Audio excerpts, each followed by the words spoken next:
A gente abre essa edição com um recado do presidente Lula ao Supremo Tribunal Federal.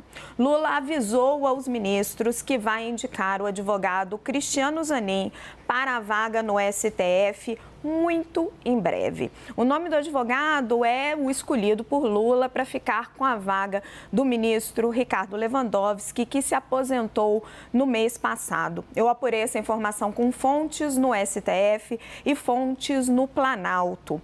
Lula fez um aceno, isso mexeu com vários tabuleiros, com o tabuleiro dentro do judiciário. Com a escolha de Zanin para a vaga de Lewandowski, Lula fez um aceno ontem, vocês viram aqui no Arena, ao ministro Alexandre de Moraes. Ontem, Lula almoçou com Moraes no Palácio do Planalto.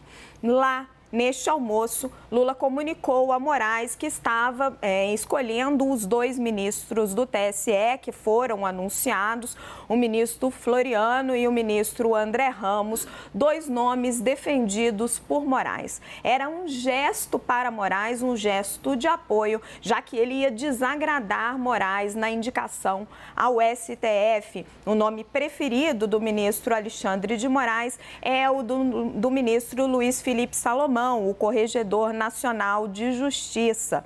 Também estavam nessa lista para chegar ao STF o ex-secretário-geral do STF e do TSE, o Manuel, mas também acabou ficando pelo caminho. A escolha deve recair mesmo sob Cristiano Zanin. Os dois, Lula e Zanin, têm uma forte relação de confiança desde que Lula se apoiou em Zanin, e Zanin foi o responsável pelo habeas corpus que anulou os processos contra Lula depois que ele passou 580 dias na prisão. Eu apurei que a indicação não deve ter problemas para ser sabatinada no Senado Federal, a despeito da polêmica que vai gerar, das discussões que vão gerar e dos eventuais conflitos de interesse por conta de Zanin ter atuado na Operação Lava Jato e pela sua proximidade com o presidente da República. E com essa informação exclusiva, a gente começa o nosso CNN Arena. Beatriz Bula, começo com você. A indicação de Zanin, que a gente traz agora para vocês, esta confirmação, a gente ainda precisa do anúncio do presidente Lula, mas estamos trazendo essa informação de bastidor de que a mensagem já chegou ao STF. Ela já era esperada, mas havia muita gente aí nessa corrida, né, Bia? Exatamente. Bem-vinda ao Arena. Muito obrigada pelo convite, é um prazer estar aqui, Raquel. Essa indicação do Zanin a ser confirmada, como você traz essa apuração aqui, ela já era esperada, e se a gente observar quais foram os movimentos do presidente Lula durante a campanha eleitoral também, de quem ele se cercou, quem são as pessoas que estão no entorno dele, a gente vê aí que ele prefere estar com pessoas de sua extrema confiança, especialmente aquelas que ficaram ali com ele durante o período em que ele esteve preso em Curitiba. Então, parecia natural que essa escolha pelo Zanin fosse confirmada agora nessa indicação ao Supremo Tribunal Federal. Quando a gente olha, por exemplo, quem está ali na chefia de gabinete dele, as pessoas próximas são os que estiveram no seu núcleo, inclusive agora a primeira-dama, inclusive a Janja, a Rosângela da Silva.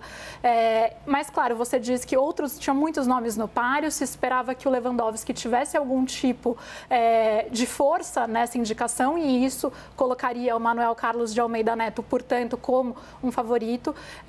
Aqueles que vinham trabalhando por outros nomes esperavam, inclusive, segundo eu ouvi de pessoas, aí, de fontes ligadas ao judiciário, que alguns vai e vens com relação a decisões da Lava Jato nos últimos dias, protagonizados pelo juiz Eduardo Apio, lá de Curitiba, inclusive dessem força a um nome que não fosse o Zanin, por sugerir ao Lula, de alguma maneira, que seria bom ter uma figura lá dentro que não tivesse que se declarar impedida caso chegue um caso novo com relação à Lava Jato. Mas, enfim, se confirmada a indicação do Zanin de fato, a gente vai ter mais uma prova de que o Lula está colocando no entorno dele as pessoas em quem ele confia e que estiveram junto dele nesse período aí de 2018 para cá. Renata, a gente apurar um pouco, conversar um pouco sobre eventuais suspeições do Cristiano Zanin. Hoje conversava com algumas pessoas para tentar entender e o que me disseram é o seguinte: olha, ele vai ter que se declarar suspeito em casos que ele tenha advogado, independente de serem casos ligados a Lava Jato ou não. Se ele foi advogado, se esteve envolvido naquele caso, tem que declarar, né? Isso é do fórum íntimo do juiz, a sua suspeição. A relação próxima dele com o presidente Lula, dizem esses especialistas, não seria o suficiente para uma suspeição, já que vários ministros do STF também tiveram relações próximas com outros presidentes, foram indicados por eles. Qual a avaliação que você faz sobre esse aspecto? Boa noite, Raquel. Boa noite aos meus colegas. Boa noite a todos. Sim, a suspeição de você ter atuado como parte de um caso que você depois, né, por conta dessas reviravoltas da vida, acaba tendo de julgar, ela é a suspeição mais óbvia. No sentido de que, se você estava atuando naquele caso, você julgá-lo, você obviamente é uma parte interessada ou tem uma contaminação da sua visão sobre aquele caso que está sendo julgado.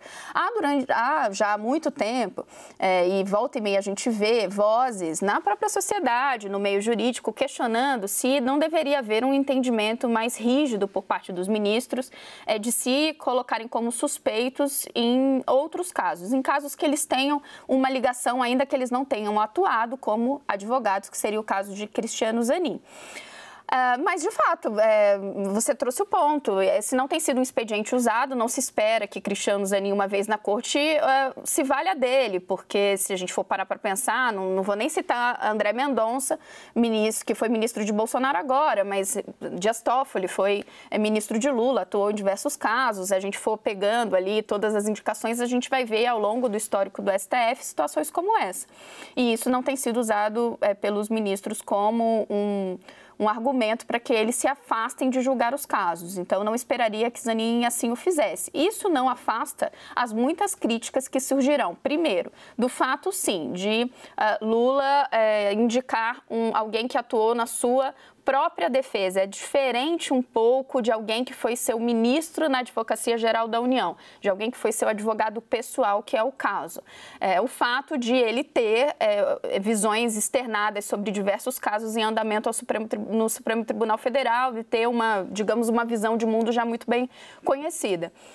Agora, a confirmação de Zanin me parece que era um dos segredos mais mal guardados de Brasília, porque já era extremamente antecipada, ainda que nós tivéssemos, como é muito comum indicação do Supremo, tantos atores políticos como aliados, né, do presidente, que tem a prerrogativa de indicar, tentando emplacar outros nomes, o que é muito comum.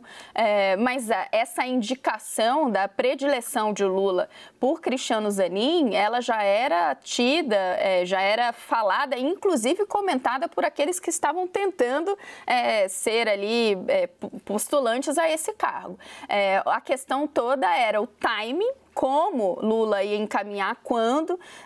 Tinha gente argumentando que ele deveria esperar um pouco mais, né? Mas esse vácuo, né? A ausência de um substituto a Ricardo Lewandowski, que também já vinha sendo notada por ministros do próprio Supremo, que entendem que essa vacância não é a melhor forma de se tocar a coisa, né? Está desde o fim de abril, quando o ministro Lewandowski saiu, né, Renata?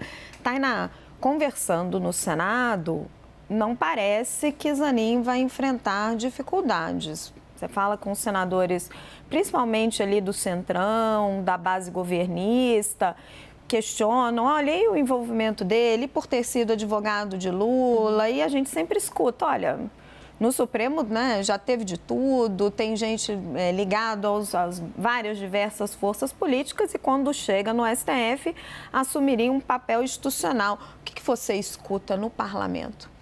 Olha, Raquel, começando um pouquinho por esse tempo, né, de espera, estava causando estranhamento na gente que estava acompanhando essa possível e agora quase dada como certa indicação do Zanin, porque já são 43 dias, né, depois da saída do Lewandowski, aí com essa vaga em aberto, ficamos esperando no retorno do Lula da China, depois no retorno do Japão, questionávamos os seus aliados. E sobre Zanin estar muito tempo na chuva, né? E eles diziam, não, é normal que isso aconteça. É até um teste, né, para o preferido do presidente. No entorno ali, até mesmo entre os adversários do Zanin, havia um certo entendimento de que ele seria o escolhido no fim das contas. Mas o que estava sendo colocado no cálculo era o momento político que Lula enfrenta, né?